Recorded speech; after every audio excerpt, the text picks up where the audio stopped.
been this phenomenally successful. Probably in her mid-30s she contracted cancer, and 2 years later she died.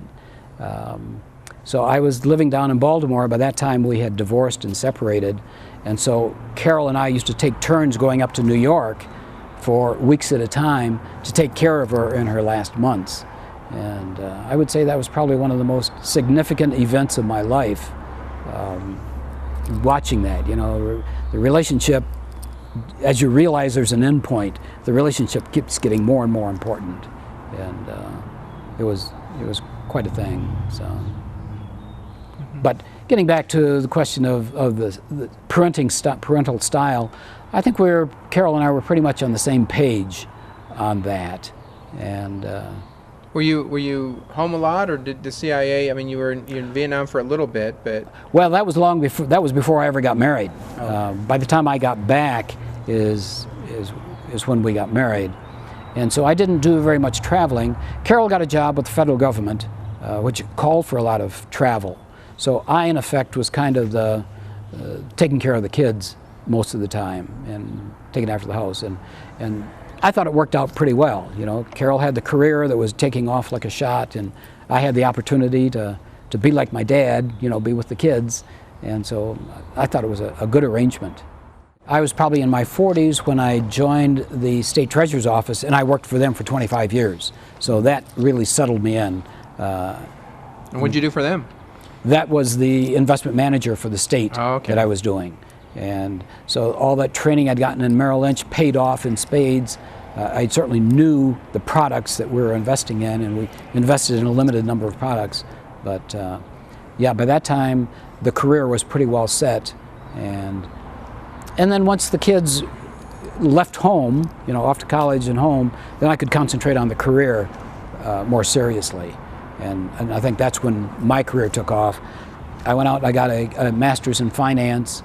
I joined Toastmasters, which is a lot of public speaking, and I kind of became a spokesman for the public funds people there in the state of Maryland. So everything just kind of came together, and it was, I thought, a very successful turn of events for me. Any other significant things that you remember from those years? I guess the other daughter, Chris, in effect, you know, my only daughter, and I thought that she and I were very much alike. I could see as she was growing up going through the very same things and having the same approach that I did, and so it was very easy dealing with her. She always considered me to be her best friend, you know, even into teenage years. And I mentioned that to my dad once. I said to him, you know, Chris almost seems like a clone of me, and you know, I kind of like that. I said, did any of the kids in the family, did it ever strike you that they were clones? And he said, yeah. He said, your oldest brother Joe was one, and he said you were the other one. And I don't think he could have given me a better compliment ever than saying just that. Did you look to your father as being somebody to emulate? He is probably the most important influence in my life. And why is that? Just his type of personality. He had this soft-spoken personality. I remember in college, my brother Jack, we were going through college at the same time, and I had picked up this book by Dale Carnegie, How to Win Friends and Influence People, which I think was maybe just out then. And I gave it to Jack, and I said, Jack, I want you to read this. And so he read it, and we got all through. I said, so what do you think of it? And he says, that's the old man. He says, he does all that stuff naturally. So he was a very low-key but very popular person, and so I've been fortunate to have him as a kind of a mentor or somebody to follow, and so I've really followed his footsteps, personality-wise, and probably a lot of the attitudes. Now, did you ever remarry? No, I've never remarried. So I've been single probably for 10 or 15 years now. What moved you out to Utah? Well, my daughter Chris had been going to college, and for her final semester she moved back in with me. She was just going to wrap it up, and she had been dating this guy at work, a place that hired temporary nurses and temporary doctors. Well, he got sent out here to Salt Lake to set up a flu clinic way back then, And so after she graduated, she moved out here to be with him. They got married, had a youngster, got divorced. So she's a single mom. And when I retired, I told her, you know, I'll come out and help out. So I come out to help out, you know, with early in the morning and late in the afternoon. And so I see a lot of the grandson, Cameron, who's just turned 7. And we have quite a close relationship as well. In these years now that you've, are you officially retired, or are you? Oh yeah, I retired a year and a half, probably almost 2.5 years ago. But as soon as I retired, I had accepted a job pro bono as head of the Toastmaster district, which covered Maryland, Pennsylvania, Virginia, West Virginia. And so I was running that organization for a year. And as soon as I finished my year commitment there, then I came out here. But I was anxious to try to do that because it was a management job, and you're working with volunteers all. And I always felt I could be a manager. All my jobs, I'd never had more than 1 or 2 people working for me. And I thought that year with Toastmasters was a very successful year, and I thought I was a pretty effective. You know, we certainly met our benchmarks, and I did well. So in looking back on your varied experiences, and it's almost like you had a lot of, I mean, from the religious potential to and the philosophy that I'm not sure how useful it was or not, and then the CIA, which was a whole nother thing. And what do you think are some of the things that you've learned from those experiences? I would say what I've learned is I've always been serious about my career. I always thought about what is it do I want to do, and actually it wasn't until I was 40 years old that I finally hit my mark. But whenever I took a job, it was always something that I really thought I would like to do. So I liked all those things, and as a result I worked hard at all of them. And I think that, you know, if there's one thing you want to do with life, and some people never find the job they like, I thought I was pretty lucky in having interesting jobs that I liked and that I benefited from. So, was there a progression to them? Did one seem to add to another that taught you things that were helpful in the next one? And I've always felt career planning was a crock, and in fact it only makes sense looking back. It doesn't make any sense looking forward because nobody can foretell the future. But I guess if you look at it hard enough, you'll see that, yeah, things did play one into another. I mean, they're all so different. It certainly wouldn't be something you would recommend to somebody, but it was just always, this is what I think I want to do, and this is what I'm going to try. How would you look at life in terms of the way it flows? Do things come naturally that you just fall into the career, the situation, or are those actively chosen by you? I spent a lot of time thinking about each one of those, and as a result, it was only after a lot of reflection that, you know, okay, this is the direction I want to go. It may have been, you know, a leap from one job to another, and, you know, there were times where, you know, the job just ended, and so I had to do something. Do you have a philosophy about life? Oh yeah. Or several? Oh yeah, probably several. I would. Such as? Well, there were, for a number of years, I had a bad back, and I went to a doctor at one point, and he said, well, you know, you've got arthritis of the spine, and it's only going to get worse.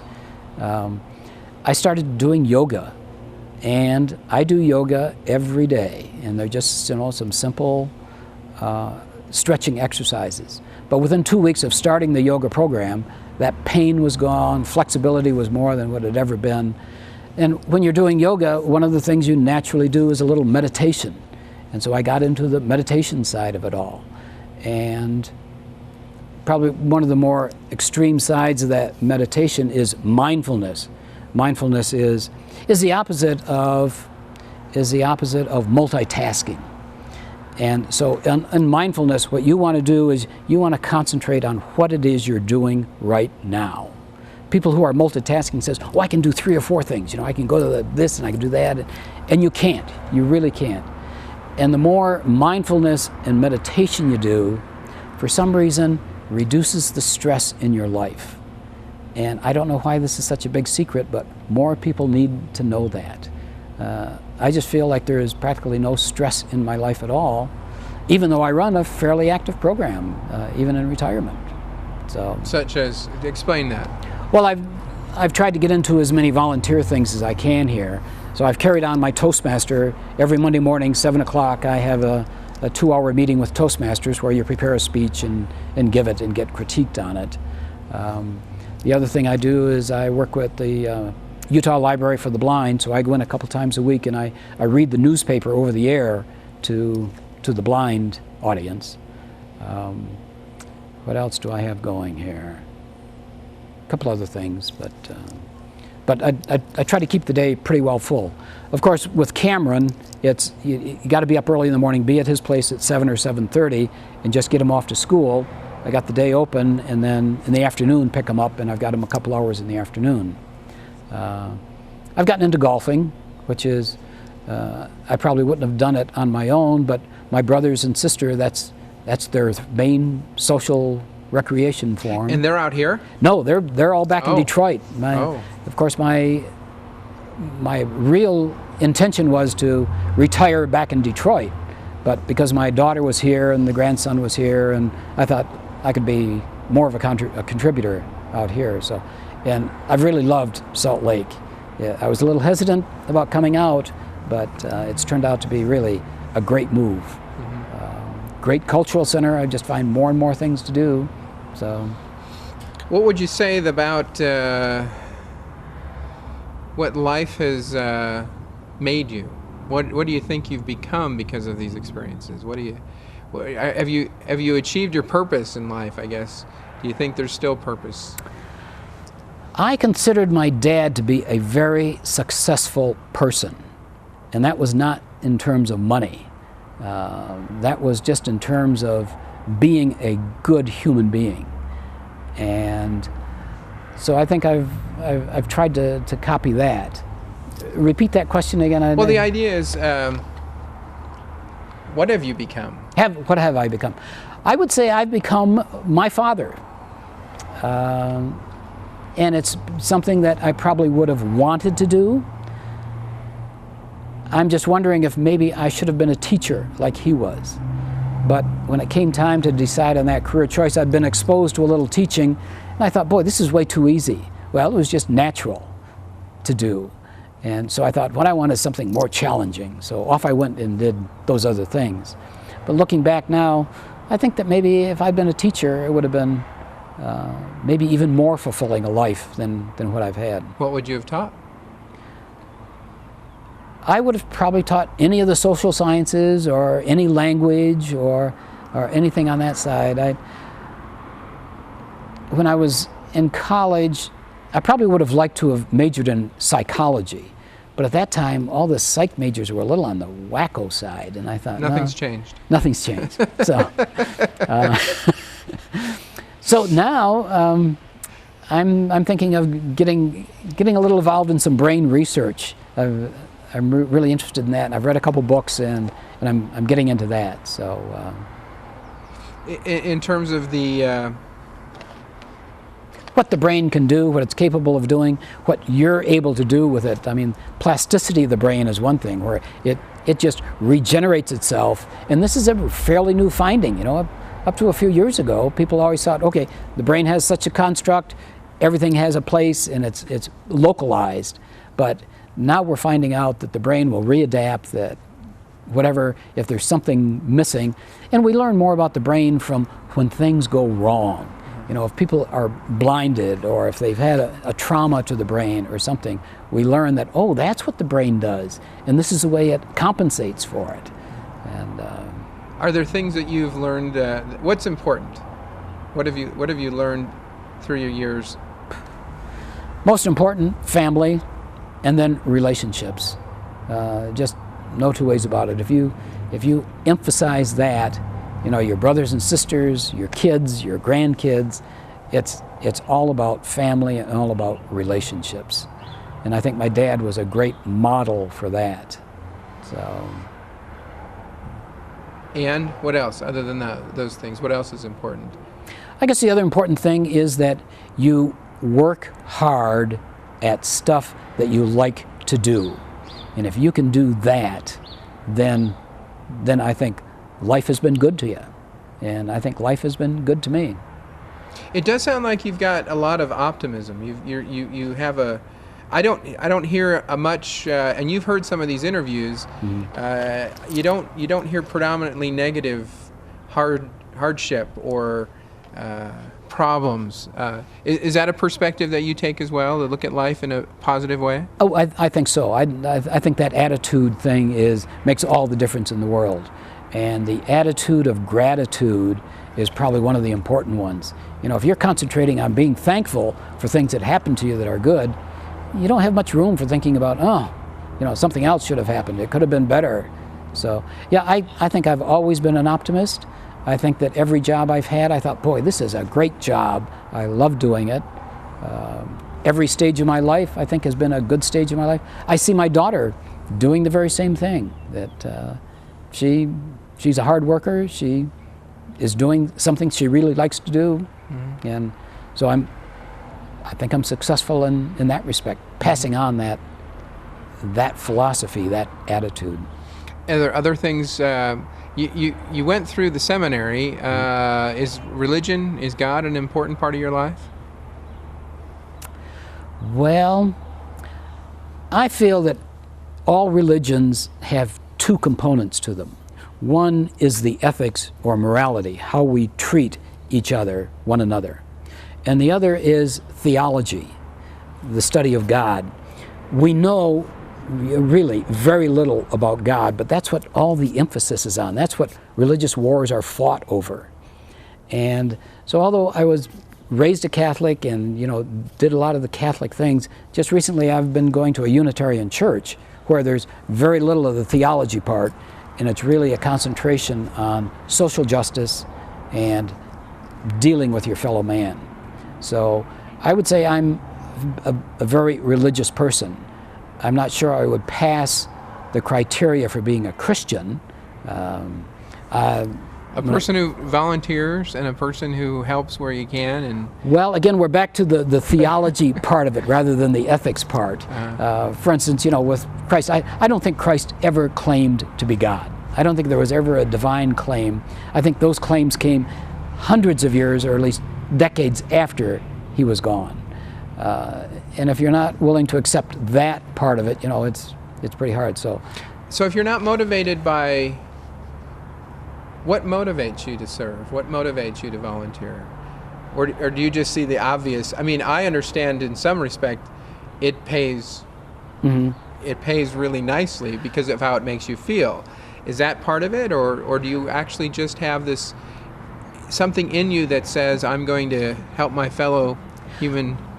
Well, in one of my philosophy courses, I was studying Jean-Paul Sartre, and he was talking about the anxiety that atheists face.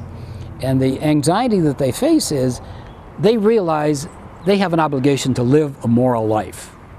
And if you belong to a religion, you just fall back on the standards that religion gives. But an atheist has to set their own standards. And I thought, oh, that sounds, you know, easy to do. So for a month I decided, okay, I'm going to throw away all those requirements and I'm just going to do it myself. At the end of the month, I couldn't go back. I couldn't accept all those religious restrictions. So I certainly feel comfortable in the Catholic Church, but I don't think I could be considered a good Catholic. So what words of wisdom can you pass on to the generations to come?